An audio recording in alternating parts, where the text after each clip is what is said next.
इस तरीके से पकड़ा, एक पन्ना उखाड़ा, पढ़कर लोगों को सुनाया, सुना करके अग्नि में कहा स्वाहा। फिर दूसरा पन्ना उखाड़ा, फाड़ करके फिर पढ़ा, पढ़ करके फिर उसका अर्थ बताया, फिर उसको डाला स्वाहा। मनुस्मृति आपने देखा होगा, कांग्रेस का कोई लीडर जो बोलता है व्यवस्था परिवर्तन करना है। आरएसएस का लीडर केसी सुदर्शन बोलता था, आज मोहन भागवत बोलता है व्यवस्था परिवर्तन हमारा लक्ष्य है। आडवाणी जब रथ यात्रा लेकर के निकलता है तो बोलता है व्यवस्था परिवर्तन रथ यात्रा है। और हमारे लोग भी यानी मानसिक और अन्य संगठनों के लोग भी जब निकलते हैं तो बोलते हैं व्यवस्था परिवर्तन हमारा लक्ष्य है। क्या है? आज इस देश में दो व्यवस्थाएं पैरेलल है, आज एक ऐसा समय इस देश के अंदर आया हुआ है जो समय कभी बुद्धा के सामने था। मैं बहुत गंभीर बात बता रहा हूं आपको, ये कोई माइक पर से बोलने वाली बात नहीं है। एक ऐसी सिचुएशन हमारे सामने है, जब बुद्धा के सामने एक सिचुएशन थी, एक तरफ वर्ण व्यवस्था, एक तरफ गण व्यवस्था। गण व्यवस्था पूरी तरह से समाप्त नहीं हुई थी और वर्ण व्यवस्था पूरी तरह स्टैब्लिश नहीं हुई थी। ऐसे में जब दो व्यवस्थाएं पैरेलल हुई तो व्यवस्थाओं के टकराव की वजह से बुद्धा के अंदर ज्ञान का प्रकाश हुआ कि ऐसा क्यों, तो क्यों पैदा होता है ना, तभी ट्यूबलाइट जल्दी, ऐसे नहीं जलती, बिना क्यों के नहीं जलती। आज दो व्यवस्थाएं पैरेलल चल रही है भारत में। एक वो व्यवस्था जिसे बाबा साहब अम्बेडकर ने इस तरीके से पकड़ा, एक पन्ना उखाड़ा, पढ़कर लोगों को सुनाया, सुना करके अग्नि में कहा स्वाहा। फिर दूसरा पन्ना उखाड़ा, फाड़ करके फिर पढ़ा, पढ़ करके फिर उसका अर्थ बताया, फिर उसको डाला स्वाहा। मनुस्मृति से बाबा साहब ने चलाया, वो क्या था? वो इस संविधान, बाबा साहब अम्बेडकर के लिखे संविधान से पहले भारत का संविधान था। उस संविधान को बाबा साहब ने अग्नि के हवाले किया और नया संविधान आप लोगों के हक और अधिकार के लिए दिया। तो जिनका वो संविधान था वो चुप बैठने वाले हैं क्या? भारत में 90% मनुस्मृति आज भी लागू है, व्यवहार में, समाज में। भारत का संविधान बाबा साहब द्वारा लिखा हुआ सिर्फ 10% लागू है, ज्यादा नहीं है। हम लोग व्यवस्था परिवर्तन में लगे हुए हैं कि वो जो मनु व्यवस्था है उसको, मनवादी व्यवस्था को नष्ट करके फुले अम्बेडकर व्यवस्था को स्टैब्लिश किया जाए। हमारा दुश्मन लगा हुआ है कि इस फुले अम्बेडकर व्यवस्था को जल्दी से जल्दी खत्म करके फिर से मनुवादी व्यवस्था को फिर से स्थापित किया जाए, वो इसमें लगा हुआ है। ये दो टकराव, इसलिए वो कभी कुछ करता है, कभी कुछ करता है। अभी उसने एक नया दाव खेल दिया है और वो दाव आपके सामने आ जाएगा। जो राष्ट्रपति के चुनाव का दाव है वो आपके लिए बहुत ज्यादा घातक है, बहुत ज्यादा घातक है। वो प्रणब दा के पीछे पड़े हुए हैं ना, वो प्रणब दा को बन गया राष्ट्रपति, उसमें कोई शक नहीं, कोई बिंदु नहीं, कोई शक वाली बात नहीं। पीए शर्मा को तो ऊंट बनाया जा रहा है। ऊंट में समझते हो ऊंट कैसे बनता है? सभी लोगों को पता नहीं, बता देता हूं ऊंट कैसे बनाया जाता है। राजस्थान के अंदर जो बड़े बड़े किले होते थे, किले का बड़ा दरवाजा होता था, वो बड़ा दरवाजा होता था, उस दरवाजे के ऊपर एक फुट के लंबे लोहे के नुकीले सरिये डाले होते थे, जिससे कोई भी उस गेट को तोड़ ना सके। तो उस गेट को तोड़ने के लिए, दरवाजे को तोड़ने के लिए हाथी का उपयोग करना पड़ता था। और हाथी अगर सीधा उसमें सिर मारे या खून मारे तो वो भाले हैं वो हाथी के सिर में घुस जाते थे, हाथी मर जाता था। हाथी कीमती होता था, इसलिए हाथी ना मरे और गेट भी टूट जाए उसके लिए क्या करते थे? ऊंट को गेट के और हाथी के बीच में खड़ा करते थे। फिर हाथी ऊंट को धक्का मारता था, वो जो सरिये हैं, सूले भाले हैं, वो ऊंट के अंदर घुस जाते थे, ऊंट मर जाता था और दरवाजा टूट जाता था। समझ में आया ना ऊंट बनाने का? वो ऊंट को बीच में रख करके दरवाजा तोड़ते थे और हाथी बच जाता था, दरवाजा टूट जाता था, ऊंट मर जाता था।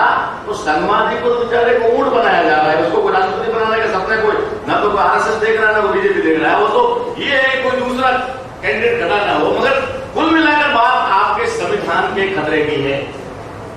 आपके संविधान पर खतरा मंडरा रहा है और हम लोग आराम से बैठे बैठे देख रहे हैं, हर महीने तनख्वाह मिल रही है और खा रहे हैं। इसलिए साथियों, अगर हमें संविधान बचाना है, संविधान बचाने से हमारे अधिकार बचते हैं, हमारे अधिकार अगर बचते हैं तो हमारी आने वाली जनरेशन जिसको हमने पैदा किया या कर रहे हैं वो सुरक्षित होती है।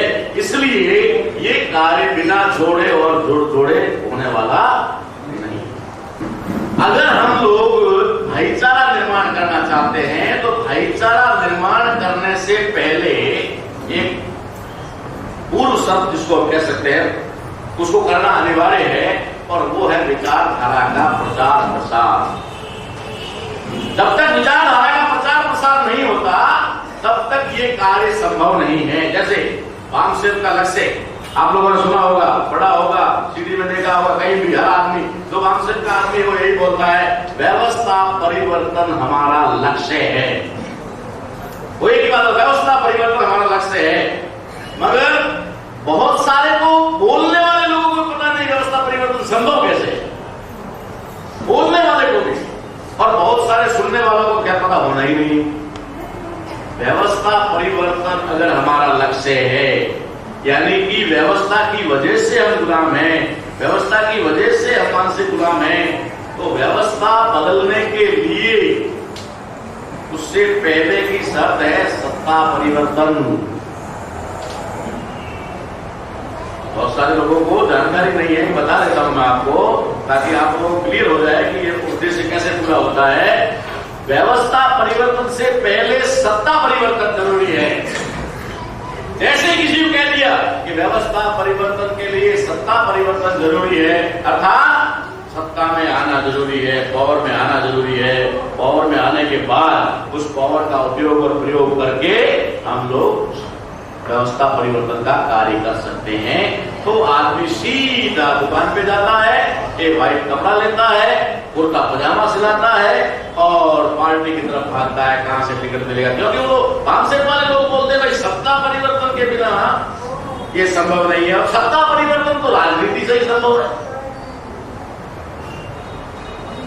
बाबा साहब ने कहा, फिर वो क्या उदाहरण देता है बाबा साहब अम्बेडकर ने कहा, क्या कहा बाबा साहब ने कहा, सत्ता वो चाबी है जिससे सारे ताले खोले जा सकते हैं। सत्ता वो चाबी है जिससे सारे ताले खोले जा सकते हैं। वो सत्ता के पीछे भागता है, और जब वो सत्ता के पीछे भागता है तो बाबा साहब की आधी बात को पढ़ के भागता है, पूरी पढ़ता ही नहीं है। बाबा साहब ने कहा सत्ता वो चाबी है जिससे सारे ताले खुलते हैं, आगे बाबा साहब ने क्या कहा, वो पढ़ता नहीं, पढ़ता है तो आंखें बंद कर देता है क्योंकि वो कठिन है। बाबा साहब ने क्या कहा, सामाजिक क्रांति के बिना राजनीति अर्थहीन है। सामाजिक क्रांति के बिना राजनीति अर्थहीन है। अगर वो सामाजिक क्रांति की तरफ देखता है तो मुश्किल काम है, इसलिए वो बाईपास करता, सीधा राजनीति की तरफ, सत्ता की तरफ भागता है। बाबा साहब दूसरी बात क्या बोलते हैं, बाबा साहब कहते हैं सत्ता और हमारी लड़ाई सत्ता और संपत्ति के लिए नहीं। तो क्या बाबा साहब अपने समाज को सत्ता और संपत्ति दिलाना नहीं चाहते थे? बाबा साहब ये कहते हैं कि सत्ता और संपत्ति के लिए हमारी लड़ाई नहीं है, तो क्या बाबा साहब नहीं चाहते थे कि हमारे समाज को सत्ता और संपत्ति मिले? मगर बाबा साहब चाहते थे। मगर एक बात और उससे भी आगे बाबा साहब ने कही है कि हमारी लड़ाई आजादी के लिए है, क्योंकि अगर आजादी मिलती है तो सत्ता और संपत्ति दोनों बोनस में,